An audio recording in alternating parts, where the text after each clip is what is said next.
Friends, ज्ञान हमेशा झुककर ही हासिल किया जा सकता है। ज्ञान पाने के लिए आपको अज्ञानी बनना ही पड़ता है। एक बार की बात है, एक शिष्य एक गुरु के पास आया। वो शिष्य गुरु से भी ज्यादा प्रसिद्ध था, ज्यादा फेमस था। उस शिष्य को सारे वेद, सारे उपनिषद कंठस्थ याद थे, परंतु इतना सब होने के बाद भी वो शिष्य सत्य की खोज नहीं कर पाया। इसलिए जीवन के अंतिम क्षणों में उसको एक गुरु की आवश्यकता लगी और वो उन गुरु की खोज में उन गुरुजी के पास आया। वो गुरुजी के पास आके बोला कि हे गुरुजी, मैं सत्य की खोज में निकला हूं, कृपया मुझे अपना शिष्य बनाइए। गुरुजी भी जानते थे कि वो जो शिष्य, वो पंडित था, बहुत प्रकांड विद्वान था। तो गुरुजी ने उस पंडित से कहा कि तुम एक बार वो सारी चीजें लिख के ले आओ जो तुम जानते हो, ताकि मैं तुम्हें वो ज्ञान दे सकूं जो तुम नहीं जानते हो। शिष्य पुनः घर गया और उसको अपना जितना अधिक ज्ञान था वो सारा ज्ञान उसने लिखना शुरू किया। चूंकि शिष्य सभी वेदों का ज्ञाता था, उपनिषदों का ज्ञाता था, तो लिखते लिखते 2-3 वर्ष बीत गए। उसने पोथियों की पोथियां लिख डाली कि यह सब मुझे ज्ञान है। 2-3 वर्षों के पश्चात वह पंडित जी पुनः गुरुजी के पास आए और बोले, गुरुजी, मुझे जितना ज्ञान था वो सब मैं इन पोथियों में लिख के ले आया हूं।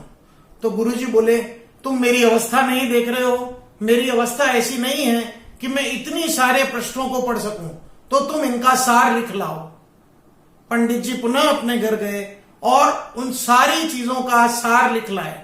सार लिख के लाने में भी वो सारी चीजें लगभग 100 पृष्ठों में आई।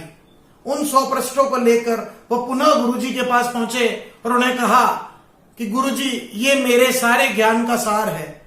गुरुजी ने कहा, मेरी स्थिति कितनी खराब है तुम देख सकते हो, क्या मैं ये 100 पृष्ठ पढ़ सकता हूं? तुम इन्हें और सार में लिख के लेके आओ। पंडित जी पुनः घर गए और उन 100 पृष्ठों को और सार में और छोटे रूप में लिख के 10 पृष्ठों में लिख के लेके आए। पुनः गुरुजी के पास आए। गुरुजी ने कहा, अब तो मेरे पास समय भी बहुत कम बचा है, मैं तो मृत्यु की ओर अग्रसर हूं, तुम्हें लगता है क्या कि मैं ये 10 पृष्ठ भी पढ़ पाऊंगा? तो अचानक पंडित जी के दिमाग में आया और वो तुरंत दूसरे कमरे में गए और एक खाली कागज लेके आए और गुरुजी बोले, मेरा ज्ञान तो इतना ही है। कोरा कागज लाने का अर्थ यह हुआ कि मुझे कुछ नहीं आता है और मैं अज्ञानी हूं। ऐसे भाव रखने वाला व्यक्ति ही शिष्य बन सकता है। तो गुरुजी ने कहा, अब तुम मेरे शिष्य बनने के लायक हो, मैं तुम्हें सत्य के मार्ग की ओर ले जाऊंगा। तो प्यारे दोस्तों, गुरु तो ज्ञान प्राप्ति का प्रमुख स्रोत है और ज्ञान हमेशा अज्ञानी बनकर ही हासिल किया जा सकता है। पंडित बनने से गुरु नहीं मिलते, पंडित बनने से ज्ञान नहीं मिलते।